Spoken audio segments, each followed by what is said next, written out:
Hello everyone, once again welcome back on my YouTube channel. Environment में जो हमारा main topic चल रहा है वो है वाइल्ड लाइफ प्रोटेक्शन एक्ट 1972, जिसमें हम ऑलरेडी डिस्कस कर चुके हैं objective of this act, definition of important terms. These important terms are wild life, habitat, hunting, animal articles, okay. And next one is detail about the appointment of director, chief, wildlife warden or other officers, and constitution of wildlife advisory board, okay. And duties of wildlife advisory board today we are going to discuss. So let's start. कौन कौन सी duties होती हैं wild life advisory board की, तो ये हम discuss करेंगे हमारे आज के सेशन में। तो स्टार्ट करते हैं।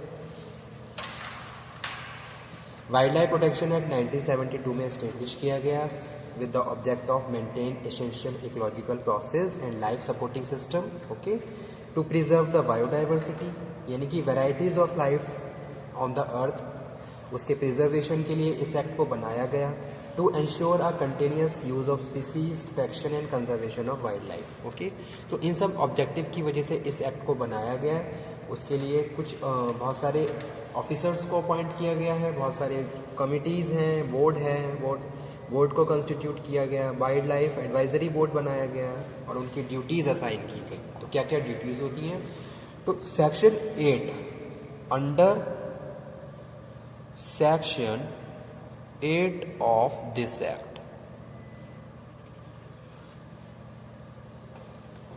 ठीक है, there are certain duties of wild life advisory board. First one is selection of area.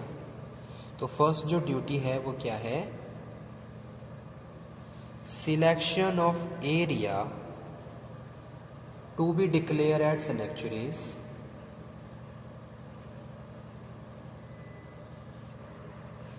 National park,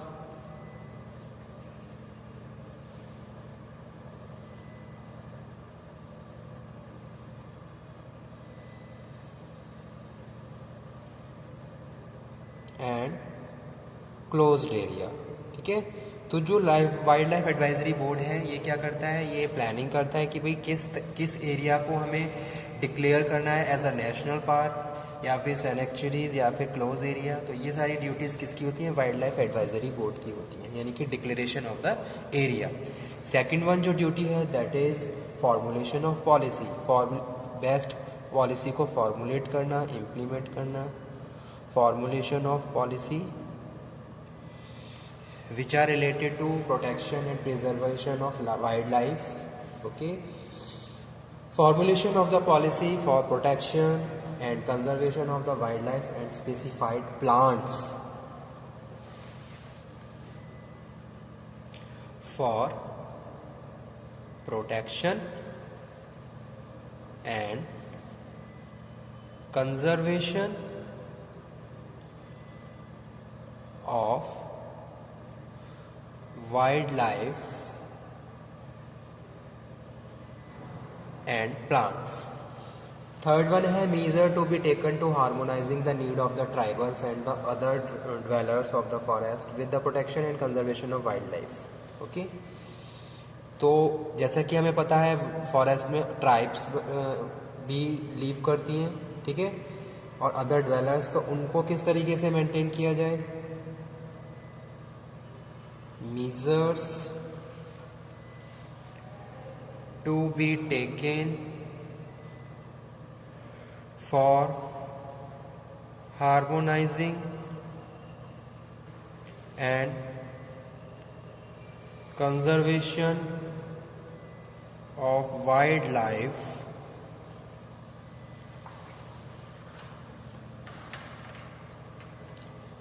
and need of tribals and other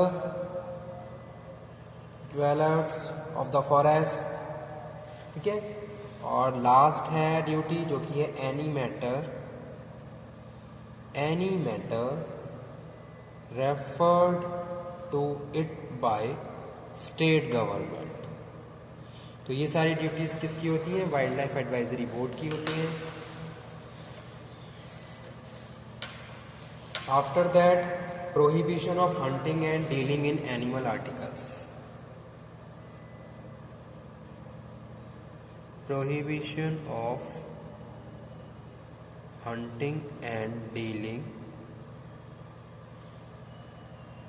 in animal articles without license. Without licence, ठीक है। यानी कि section 9 cover करता है no person shall hunt, कोई hunt नहीं कर सकता, and wild life expect provided under section 11 and 12। So according to section 11 hunting of wild animal is permitted in certain cases. कुछ केसेस में ही परमिट है, अदरवाइज वाइल्ड लाइफ प्रोटेक्शन के लिए ये हंटिंग क्या है, परमिट नहीं है। कहाँ कहाँ परमिटेड है, किन किन केसेस में परमिटेड है, ये देख लेते हैं, ठीक है। तो पहली जो कंडीशन है वो क्या है, if the wild chief wild life warden is satisfied that any wild animal has become dangerous for human life, ठीक है। जब वाइल्ड एनिमल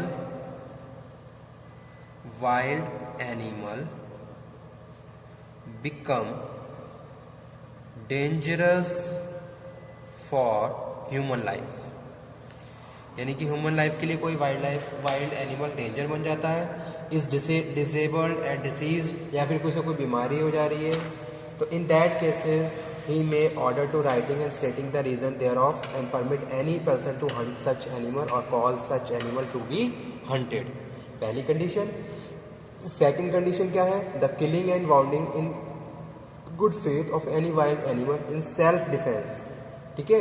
यानी कि अगर आप अपने बचाव के लिए इस तरीके की प्रैक्टिसेस कर रहे हैं तो परमिट है। सेल्फ डिफेंस और डिफेंस एनी अदर पर्सन, किसी दूसरे को आप बचा रहे हो तो उस केस में इस तरीके को आप उसकी हंटिंग या फिर उसको किल कर सकते हैं, तो ये सेकंड कंडीशन है। थर्ड है, एनी वाइल्ड एनिमल किल्ड और bounded in defence on any person shall be government property, ठीक है। और उसके बाद है education, research and development, collection of specimen.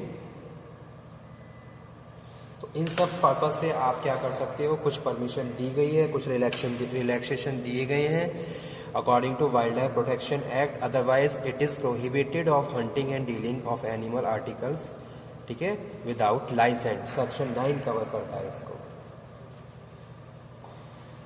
Okay. उसके बाद नेक्स्ट जो टॉपिक है वो है protection of specified plant. Protection of specified plant, section 17 ए से लेके एच तक, sub section A to H, ठीक है।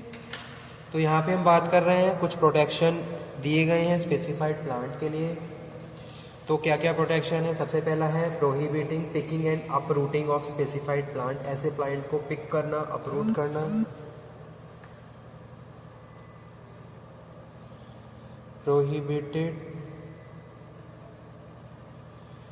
Picking and uprooting of specified plants. Second है grant of permit special purpose, grant of permit special purpose, किसी special purpose के लिए। Third one है prohibiting unlicensed cultivation of specified plant, declaration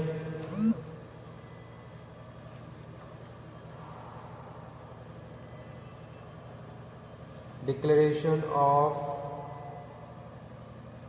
stock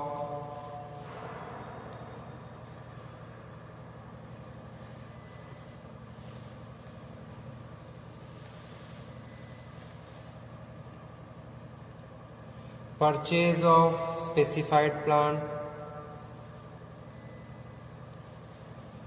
ठीक है, आपने परचेज, वहाँ पे भी क्या है, प्रोटेक्शन ऑफ स्पेसिफाइड प्लांट पे आता है, purchase of specified plant, position of plant by licence, declaring plant to be government property. तो ये सारे क्या है, फैक्टर पॉइंट्स हैं जो कंसीडर किए जाते हैं protection of specified plant. Okay,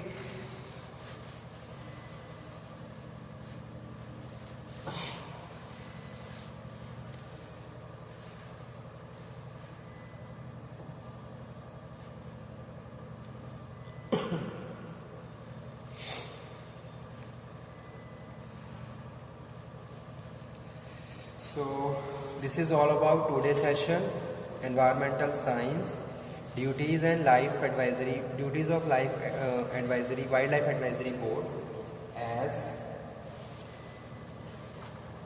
prohibition of hunting and dealing with animal articles without license।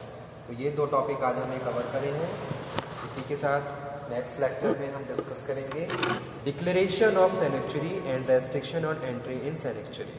सैनिचुरी को किस तरीके से डिक्लेयर किया जाता है और वहाँ पे एंट्री क्यों रेस्ट्रिक्टेड होती है, तो ये सारे टॉपिक्स हम डिस्कस करेंगे हमारे अपकमिंग लेक्चर्स में। सो थैंक यू स्टूडेंट आज के सेशन के लिए। होप सो आपको लेक्चर समझ में आया हो and you are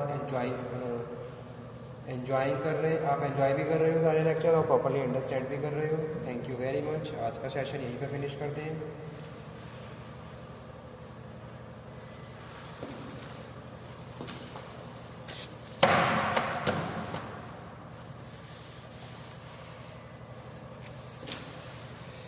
thank you very much. इसी तरीके से आगे बढ़ते रहिए, हमेशा पढ़ते रहिए, कोई डाउट हो तो उसको डिस्कस करते रहिए और थैंक यू।